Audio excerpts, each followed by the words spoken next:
प्रिय विद्यार्थियों, आप सभी का मेरे YouTube चैनल जियो प्लैनेट कॉर्नर पर हार्दिक स्वागत है। अगर आप इस चैनल पर नए हैं तो इसे सब्सक्राइब ज़रूर करें, साथ ही बेल आइकन को भी प्रेस करें जिससे कि मेरे आने वाले वीडियोस का नोटिफिकेशन आपको तुरंत मिल जाए। और यदि आपको वीडियोस पसंद आए तो इसे लाइक एंड शेयर करना ना भूलें। हेलो फ्रेंड्स, भूगोल की सीरीज़ में आप सभी का स्वागत है। कक्षा 12 के लिए हम खनिज और ऊर्जा संसाधन को पढ़ रहे थे और लास्ट हमने ऊर्जा संसाधन में कोयला और पेट्रोलियम का अध्ययन कर लिया। उसमें हमने देखा कि कोयला कितने प्रकार का होता है, कोयले की किस्में कौन कौन सी हैं। मुख्य रूप से भारत में दो प्रकार का कोयला क्षेत्र है, एक गोंडवाना युगीन, एक टर्शरी युगीन। आपको मैंने दोनों अच्छे से बता दिए हैं। भारत में मुख्य रूप से लिग्नाइट कोयला प्राप्त होता है जो कि कोयले की किस्मों में थर्ड नंबर पर है, जिसमें लगभग 30-35 से लेकर लगभग 50% कार्बन की मात्रा होती है। राजस्थान में मोस्टली जो कोयला मिलता है वो Barmer region, Bikaner region, Nagaur region में मिलता है। उसके बाद हमने पेट्रोलियम की चर्चा की कि पेट्रोलियम मोस्टली कहाँ मिलता है, तो पेट्रोलियम के अधिकांश भाग आपको ब्रह्मपुत्र घाटी में देखने को मिलेंगे, पश्चिम बंगाल रीजन में, उड़ीसा के रीजन में। और राजस्थान में कौन कौन से ऐसे रीजन हैं जैसे बीकानेर, बाड़मेर, जैसलमेर, जहाँ पर पेट्रोलियम का उत्पादन होता है। मैप पर भी हमने इसको पढ़ लिया था। मैप पर मैंने आपको लोकेशन बता दी थी, आपको ध्यान रखना है। मैप पर ज़रूर जो भी चैप्टर हम पढ़ रहे हैं मैप पर आपको लोकेशन लगानी है, अंकित करनी है, क्योंकि मैप बेस्ड आपके क्वेश्चन आएगा। तो आप में इसी जो हम पढ़ रहे हैं यहीं से प्रश्न पूछा जाएगा, कहीं बाहर से प्रश्न नहीं आएगा। कोई लोकेशन पूछी जाएगी तो यहीं से लोकेशन पूछी जाएगी, तो आपको वहाँ उस मैप में उसको सही स्थिति पर अंकित करना है। यदि नहीं करते हैं तो वो गलत मानी जाएगी और छोड़ के आते हैं तो मार्क्स नहीं मिलेगा। ठीक है, तो आपको ध्यान रखना है कि इम्पोर्टेंट जो मैप की स्टडी है वो तो हम आपको ध्यान रखनी है, साथ ही जो भी हम डिटेल एनालिसिस चैप्टर का कर रहे हैं तो वो भी आपको ध्यान रखना है। ठीक है दोस्तों, तो आज आपको जैसा दिखाई दे रहा है थंबनेल में कि हम ऊर्जा खनिज का पार्ट 2 पढ़ने जा रहे हैं और इसमें महत्वपूर्ण आज हमें पढ़ना है परमाणु ऊर्जा खनिज कौन से होते हैं। ठीक है, सिलेबस में दिया हुआ है परमाणु ऊर्जा खनिज आपको पढ़ने हैं और साथ ही आपको पढ़ने राजस्थान में खनिज कौन कौन से हैं। ठीक है, राजस्थान में खनिज किस प्रकार के हैं, तो इसके बारे में हमें अध्ययन करना है। तो शुरुआत करते हैं आज के इस लेक्चर में। और आज इस लेक्चर की शुरुआत हम करेंगे परमाणु खनिज से। ठीक है, परमाणु ऊर्जा खनिज कौन कौन से होते हैं आपको ध्यान रखने हैं, ये कहाँ कहाँ पाए जाते हैं। इंपॉर्टेंट बातें हैं जो मैं आपको बताता चला जाऊँगा, वो आप नोट्स फॉर्म में उसको नोट करते जाइए। चलिए दोस्तों, शुरुआत करते हैं आज के लेक्चर की। नंबर 1, परमाणु ऊर्जा खनिज। तो पॉइंट आपको सामने दिख रहा है, आप पॉइंट को लिख लेंगे। परमाणु ऊर्जा खनिज यानी एटॉमिक एनर्जी मिनरल्स। देखिए, सबसे पहले आता है यूरेनियम। यूरेनियम की ये जो आप क्वालिटी लिखना चाहें तो ठीक है, अदरवाइज़ आपको ध्यान रखना है यूरेनियम परमाणु खनिज में आता है। उसके बाद प्लूटोनियम, ये परमाणु खनिज में आता है। थोरियम, बेरिलियम, जिरकॉन या जिरकन नामक खनिजों का उपयोग किया जाता है। ठीक है, ये आपको ध्यान रखना है कि परमाणु ऊर्जा खनिज में यूरेनियम, प्लेटोनियम, थोरियम, बेरिलियम या जिरकन या जिरकॉन, ठीक है, नामक खनिजों का प्रयोग परमाणु ऊर्जा में किया जाता है। औस यूरेनियम से 100 मैट्रिक टन कोयले के बराबर शक्ति उत्पन्न होती है। ठीक है, तो ये क्वालिटी है होगी, एक इसका प्रकार होगा। औस यूरेनियम जो होता है उसमें 100 मैट्रिक टन कोयले के बराबर शक्ति उत्पन्न होती है। आगे बढ़ें दोस्तों, तो 1948 में परमाणु ऊर्जा, ठीक है, 1948 में परमाणु ऊर्जा आयोग का गठन किया गया। तो ये इंपॉर्टेंट है, ये प्रश्न पूछा जा सकता है कि परमाणु ऊर्जा आयोग का गठन किस वर्ष किया गया। 1948 में, ये आपको ध्यान रखना है। तो 1948 में परमाणु ऊर्जा आयोग का गठन किया गया। नेक्स्ट, जिसके द्वारा देश में 17 परमाणु रिएक्टरों की स्थापना की गई। जो परमाणु रिएक्टर होते हैं, थर्मल एजेंसीज वगैरह होती हैं, उनमें कुल भारत में कितने 17 परमाणु रिएक्टरों की स्थापना की गई।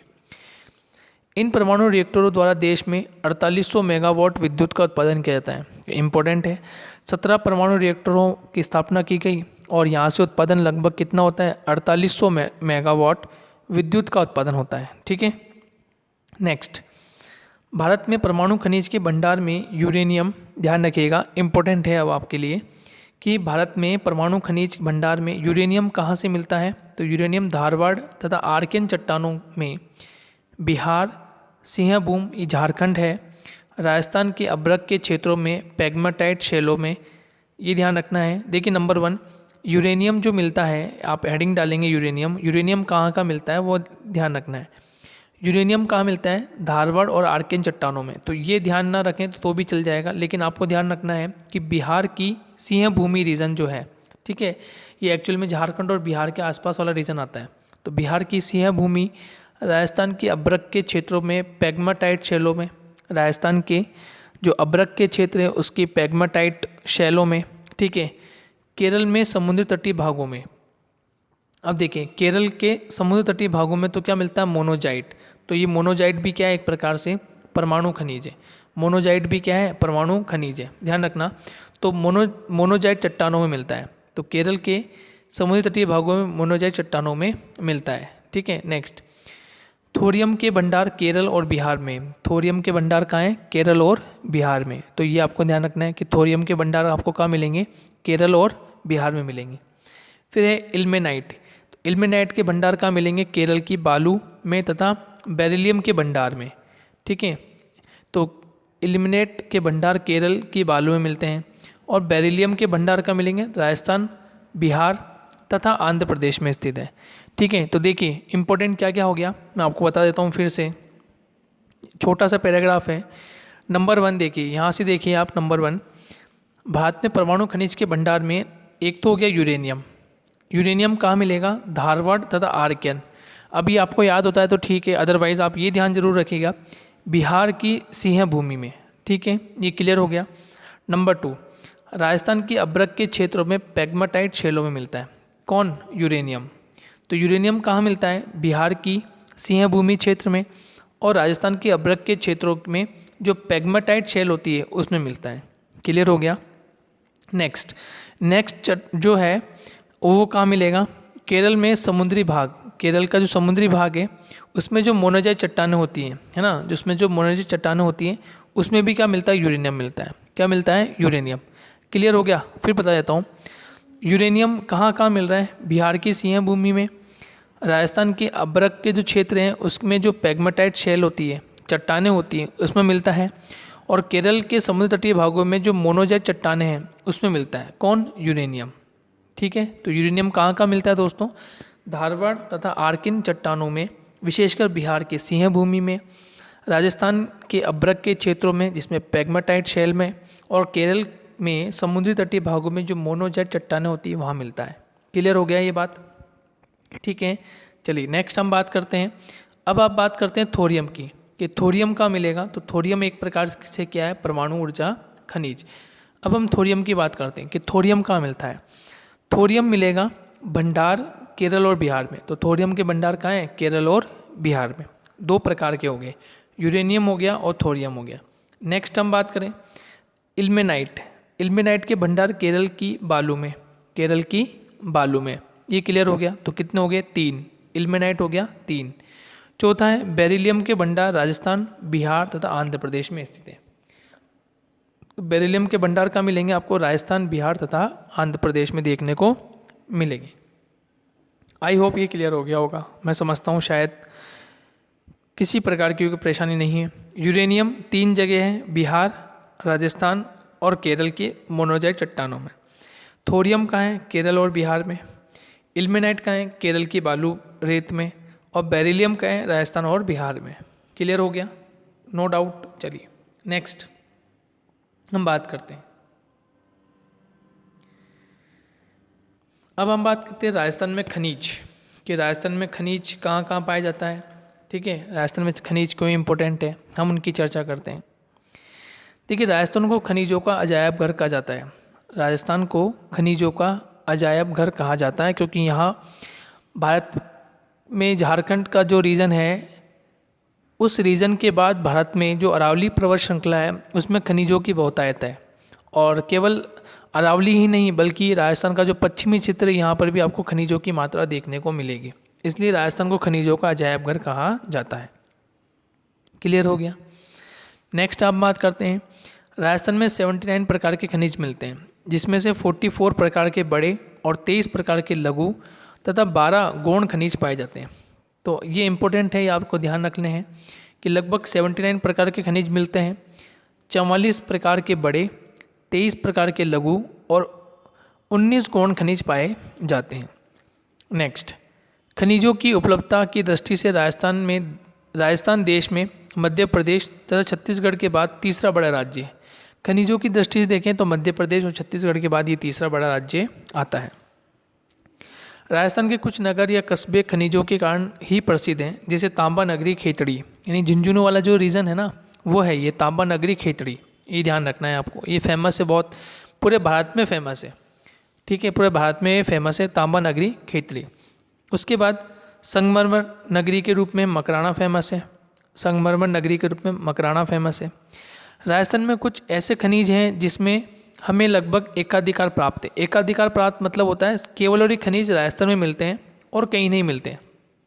ऐसे खनिज जो हैं वो केवल और केवल कहाँ मिलते हैं, राजस्थान में मिलते हैं, एकाधिकार है। इसके अलावा ये खनिज और कहीं नहीं देखने को मिलेंगे। जैसे आपको ध्यान रखना है कि प्रश्न पूछा जा सकता है आपसे कि राजस्थान में ऐसे कौन कौन से खनिज हैं जो लगभग एकाधिकार रखते हैं, यानी कि ऐसे खनिज बताइए जिसमें केवल राजस्थान का स्थान है, राजस्थान के अलावा ये खनिज और कहीं नहीं मिलते, या मिलते हैं तो क्वालिटी उस प्रकार की नहीं होती। ठीक है, तो पहली बात तो आपको दिखाई नहीं देंगे किसी अन्य राज्य में, और यदि देते भी हैं तो भंडार बहुत ना के बराबर होते हैं या होते ही भी नहीं हैं। ठीक है, जैसे संगमरमर नंबर 1 आपको ध्यान रख सकते हैं। सीसा जस्ता, संगमरमर आपको ध्यान है, फ्लोर जो हमारे घर का फ्लोर होता है हम संगमरमर का लगाते हैं, मार्बल हम जिसको कहते हैं। सीसा जस्ता, चांदी, बोलेस्टोनाइट, जास्पर, फ्लोराइट, जिप्सम, एस्बेस्टॉस। ठीक है, तो ऐसे ये मुख्य खनिज हैं, ऐसे ये मुख्य खनिज हैं जिनमें राजस्थान का अधिकार है, राजस्थान के अलावा ये कहीं पर भी नहीं मिलते। ठीक है, तो संगमरमर ध्यान रख सकते हैं, सीसा जस्ता चांदी आपको याद रहेगा। ठीक है, बोलेस्टोनाइट, यदि जास्पर, फ्लोराइट, जिप्सम, एस्बेस्टॉस, इसमें से 3 से 4 आप याद रख सकते हैं, या 3 या 4, जिसमें से मैं समझता हूँ कि संगमरमर आपको याद रहेगा। ठीक है, उसके बाद आपको सीसा जस्ता चांदी ये आपको याद रहेगा। हालांकि सीसा जस्ता जो है ना वो एक ही है, तो आप ये ध्यान रखें, सीसा जस्ता इसमें अलग अलग किया हुआ है, जबकि सीसा जस्ता जो जुड़वा खनिज है दोनों साथ साथ मिलता है, तो ये एक ही नाम है, सीसा जस्ता ये एक ही नाम है। संगमरमर एक हो गया, सीसा जस्ता याद रख लें तो 2 हो गया, चांदी को याद रख लें तो 3 हो गया। ठीक है, और इसके अलावा आप एक नाम और याद रख सकते हैं, जैसे जास्पर नाम आप याद कर सकते हैं, जिप्सम। ठीक है, जिप्सम आप याद रख सकते हैं। तो ऐसे ये कुछ खनिज हैं जो कि राजस्थान के लिए महत्वपूर्ण हो जाते हैं। ठीक है दोस्तों,